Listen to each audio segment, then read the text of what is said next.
Hello and welcome once again to another episode of BYOB. Bring your own book, booze, boys, Bonnar, whatever you want to bring today. Oh, We're going to bring our bees. We got our bee today. We've got our bee down here.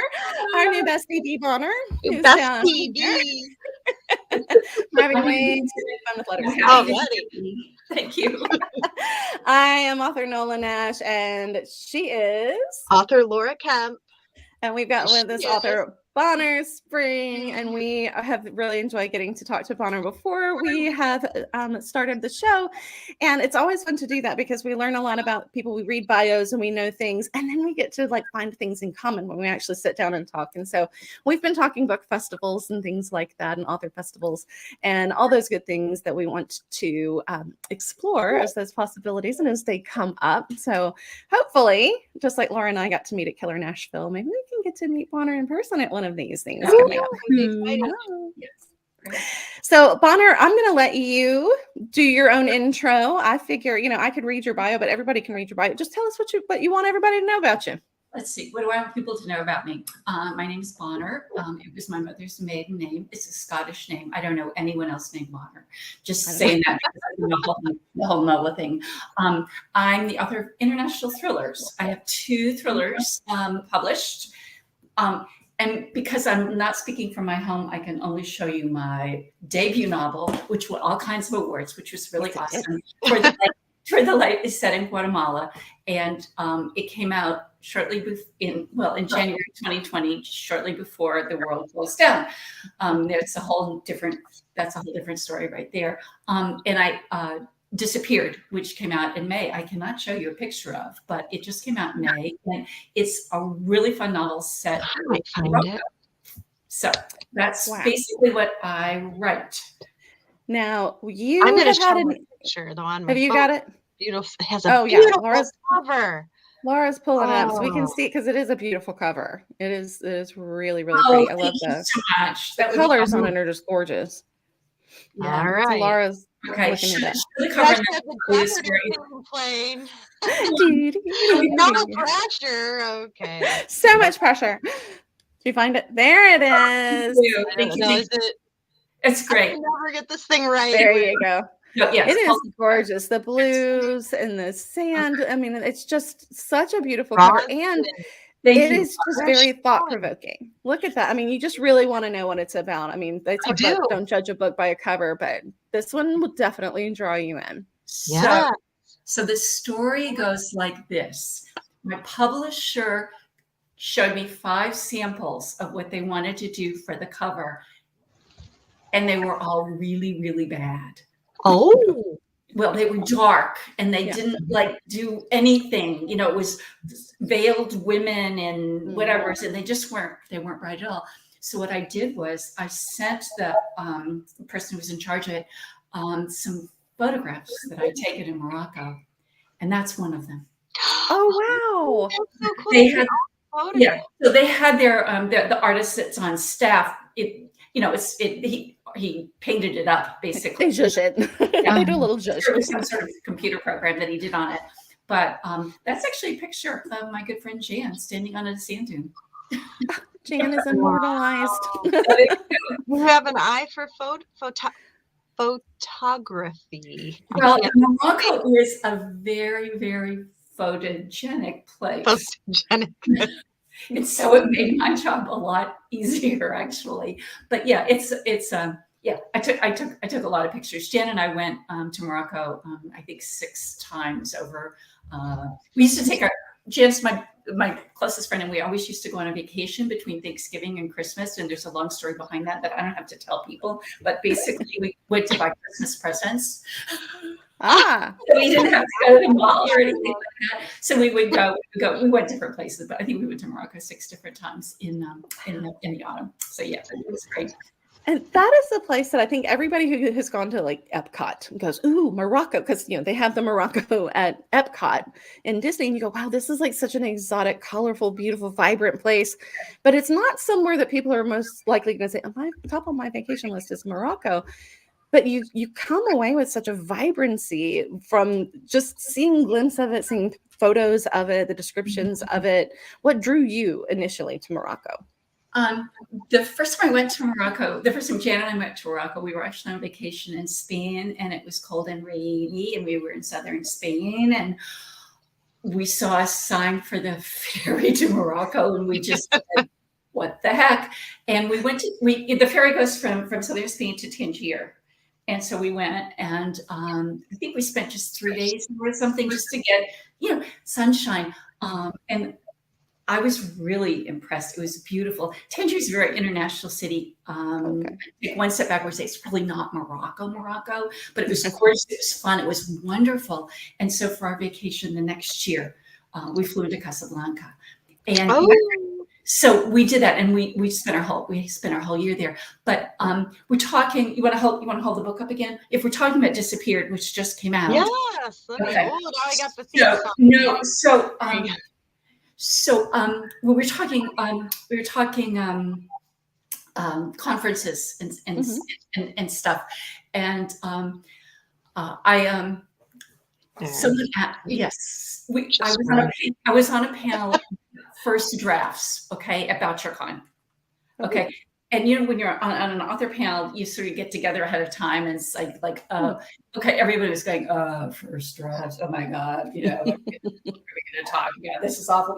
Well, of course, the nice thing is everybody hates first drafts, and everybody came, no, the whole deal. So one of the questions that came around is sort of what makes like a story-worthy idea, like what makes a story that you want to spend a year of your life in 300 pages and get a reader involved. And so one of the things I thought about was the emotional resonance of something like that. It has to be something that you care about, and you think that someone, who's like reading the book would care about.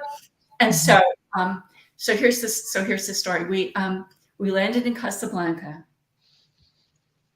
and Jan's suitcase didn't show up on the baggage carousel. Oh. And I stayed by the baggage carousel with our other stuff by the pillar next to the baggage carousel while she went off to try to figure out what the heck we were going to do now, because nobody knew anything. I speak French, but I don't speak Arabic. And you could get by with French in Tangier, but I'm like, oh my God. And then, excuse me, she like sort of disappeared for about 45 minutes. Oh my, that's scary. That's scary. Wait, and I can't leave where she's going to find me, right? Even if I can carry, all the other stuff, I have to stay there. Of course, she came back, and we found out that the suitcase was going to be on the next plane, and she'd already figured it all out. It was okay. That was fine. But the whole time we were there, it's like, oh my God, right? Mm-hmm. Oh my God. Never come back. And the story has story has nothing to do with this. It doesn't start in an airport. It's not about but that whole wow, how would that thing? Anyhow, the rest of the story is totally different. But that's just that feeling too. I mean, just that churning of your gut for those 45 minutes had to have been just right. Oh, and so to cycle back, that's the like emotional crunch or, story-worthy idea. That I figured the impact of that really didn't impact me. Mm-hmm. I always love to hear the stories of how people get the ideas for their book, where the seed starts, because it's usually never where the story ends up, but it's just so interesting how those moments come. Right. It was that raisin.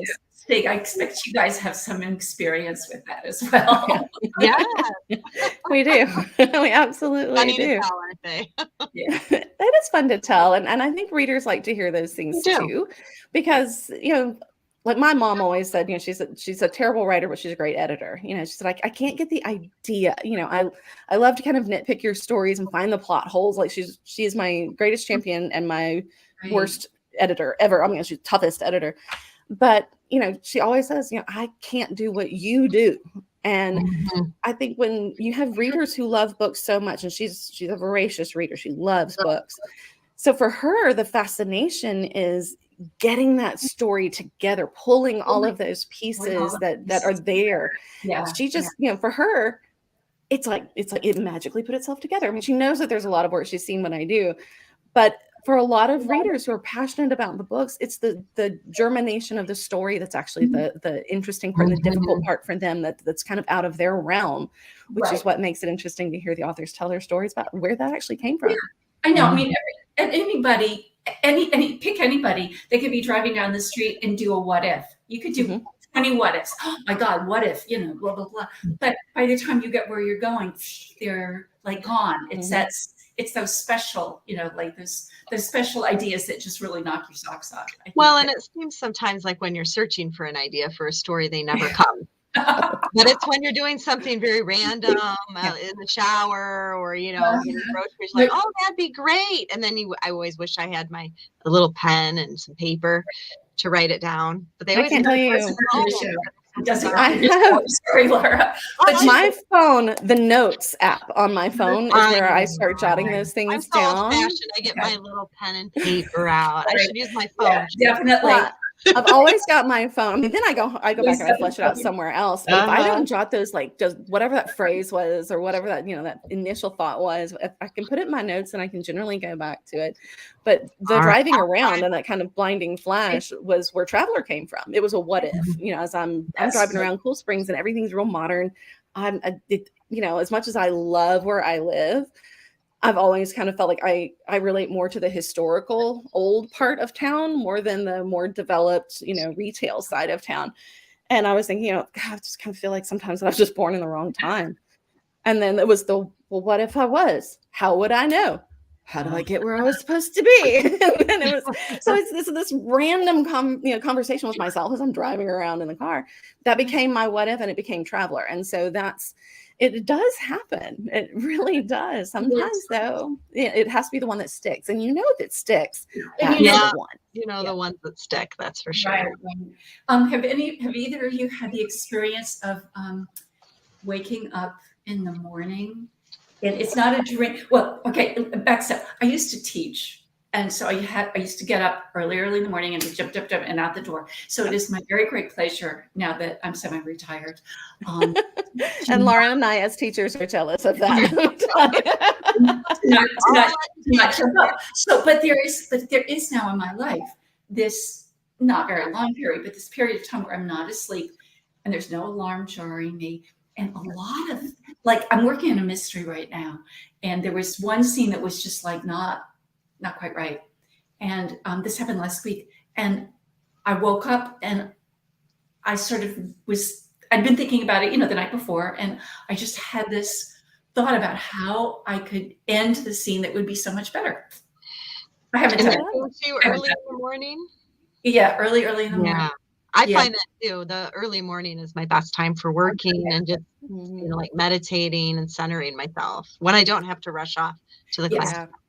And I think it's that teacher mentality, I mean, we have to be more alert than our students are at 7:35 in the morning. When the bell rings, the first bell rings, we've got to be with it, They're dragging in, but you got to be, you got to be awake and alert.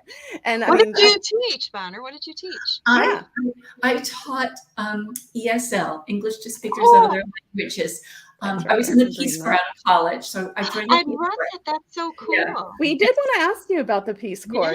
We were talking about that. We're like, what all kinds of things do we want to talk to her about? So we got to ask about the Peace Corps, right? I mean, Laura was like, Peace Corps. I was like, yeah, there used to be commercials about it. This goes back probably 20 years ago now. I'm not sure. The Hardest Job You'll Ever Love. I don't know if you remember seeing that. I do.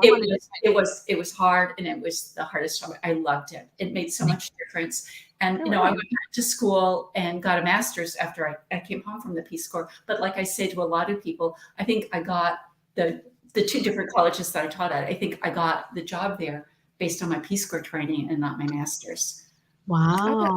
I mean, it definitely would make you stand out. Peace Corps did a very sort of ahead of their time look. I was in West Africa, so I was in Senegal. And you had to learn French and the local tribal language, and they had a really very forward-looking way of teaching that and teaching skills to people like me, who was just out of a liberal arts program and didn't know what the heck I was doing. But it was absolutely wonderful. But when I came back, then I started teaching in the States. How long were you in Senegal?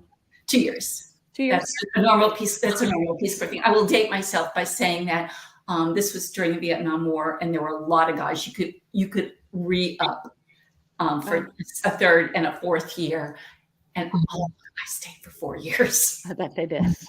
I wouldn't blame them. I would not blame them one bit. I would. Back to school and stuff like that. Yeah, but that was good. Yeah. It was a really good experience. And I guess once a teacher, always a teacher. I separated college, and I'm actually working in Southern New Hampshire University now. I'm doing some creative writing courses. Just workshop kind of stuff, which keeps me having well, I mean, like meeting writers, like when we talked about conferences a while ago. I mean, the best part is just seeing people live that you haven't actually either met before or whatever. And when I classes are back live, classes are back live now in New Hampshire. So I've got, I guess it's weird to say live students. I've got they've always been alive, just not in person. I always say that it's nice to meet people in 3D. Yes. So you have 3D students now. I have 3D students. Thank you so much for that. I'll remember that the next time somebody asks me this. I tell people all the time. I talk about Laura. I was like, we got to meet in 3D. Not 2D. I know. We went up a D. So you have 3D experiences in the Peace Corps and in teaching have influenced your writing? I mean, I think about, wow, what a cool novel that would be about the Peace Corps. Yeah. It's actually almost too cliche that everybody who did Peace Corps has their Peace Corps novel. It's true. I haven't done one yet, but I can easily imagine that there would be one that would come out of that experience. For most of us, it was our first time. It wasn't my first time out of the country. It was my first time away from home. It was my first real job. I'd worked, I had part-time jobs. I didn't work study in college and stuff, but I was a teacher. I mean, and those classes had 50 kids in them. I mean, I was 21 years old and just like on my own. You had a class of 50 students? Yes. Yes. So the ESL teachers were part, we were in schools, and I was in a small school that had 4 grades in it. It was called a CEOG. They're called it's not the lycée, which has 7. Okay. I was in a small town that just had the 4 years. If the kids wanted to go on to get their certificate, they had to go into the bigger town to take their last years. But it was crazy. There were like 50 kids. Wow. Okay. What age group? High school. It's high school age. High school. Yeah. Actually, it probably started. I'm not remembering. I think it started kind of like what 8th grade would be in the States. That kind of thing. Young, and you finish the lycée at 20, something like that. So yeah. Oh, so like 13 to 20-year-olds. Oh, yeah. Wow. Yeah. That is a range in one room. I didn't have the older. I never taught in the lycée, so I never had the older.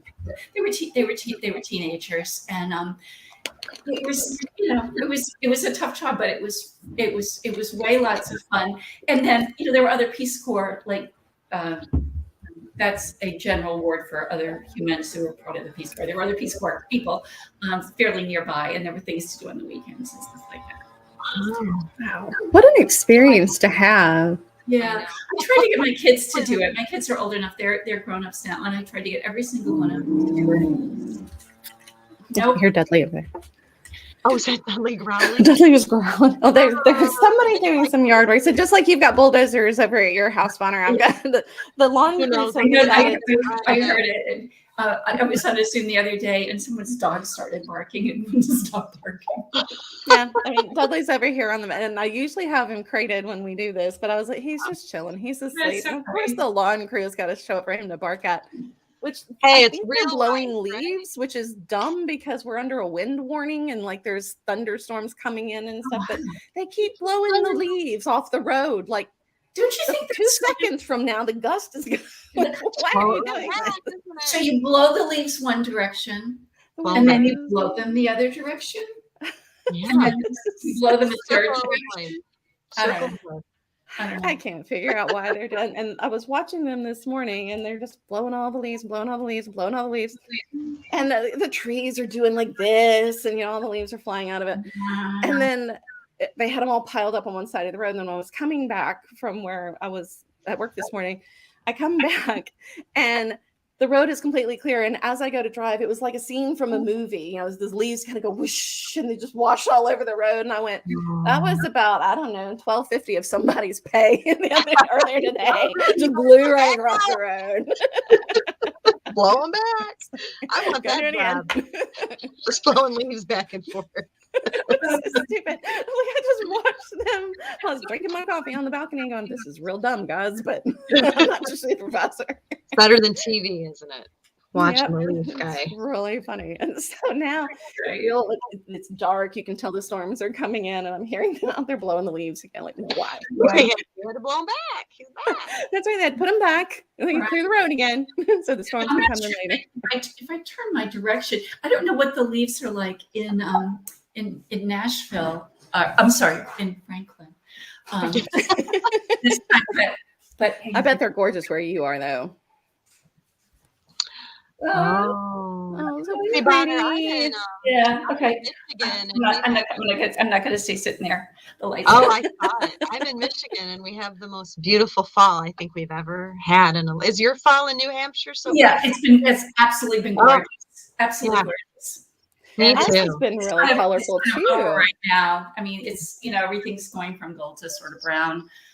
But I always hate that when that happens. But ours tends to get blown off like today. I mean, right now it's starting to pour down rain, but they'll be like beautiful for a while, and before they really have a chance to kind of go brown, we'll get some sort of front come through, some system. We're just far enough south that we'll get the storms in the late fall, and it'll blow all the leaves off the trees. And so you'll go from glorious, lovely oranges and reds and yellows. And then it's like, oh, naked sticks. In one day. That's it. Oh, and then lovely. Oh, it's gone. It's the way we roll. Well, Bonnar, we have really thoroughly enjoyed talking to you, and I do hope that you will come back and be a guest on the show at another time of this as well. I feel like we have so much that we could keep talking about, but I feel like I could talk to you guys until the cows came home or whatever. We could. I know.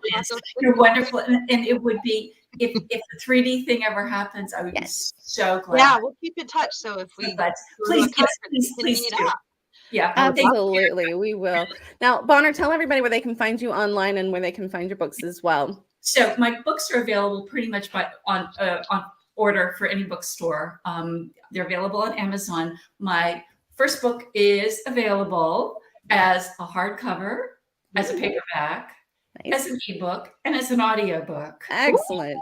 So you can get it, order it pretty much anywhere you want to find it. It's widely available. Thank you very much for helping me out. Disappeared, came out in May, and so it's only available in hardcover and it's an ebook right now. But apparently, the ebook sales are doing exceedingly well, and I'm so happy about that. Really happy about that. My name is spelled. Oh, actually, you can see my name spelled out down there, but I'll just tell people. My name is spelled Bonnar with an AR at the end, Bonnar Spring. And you can find me on Facebook with my book page, my personal page. If you go to my personal page, you get a lot of grandchildren pictures. But if you want just book stuff, that's like that too. Yeah, you can find me on Twitter, similarly, and Instagram as well, just under my name, Bonnar Spring. I have a website that's bonnarspring.com. And I think that's everything.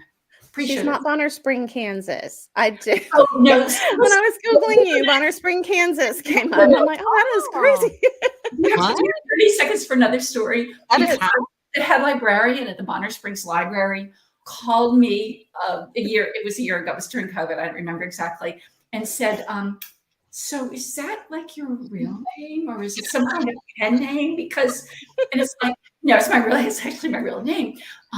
But I sent him a picture. Outside of Bonnar Springs, Kansas, there says "Welcome to Bonnar Springs." And if I stand in front of the sign and put a hand over the S and a hand over the E because it's spelled with an ER, so it's "Welcome to Bonnar Springs." I'll use that for a book picture or something like that. But yeah, anyhow, the next time I do a road trip, which I'm not doing for Disappeared. It's just the logistical hassle.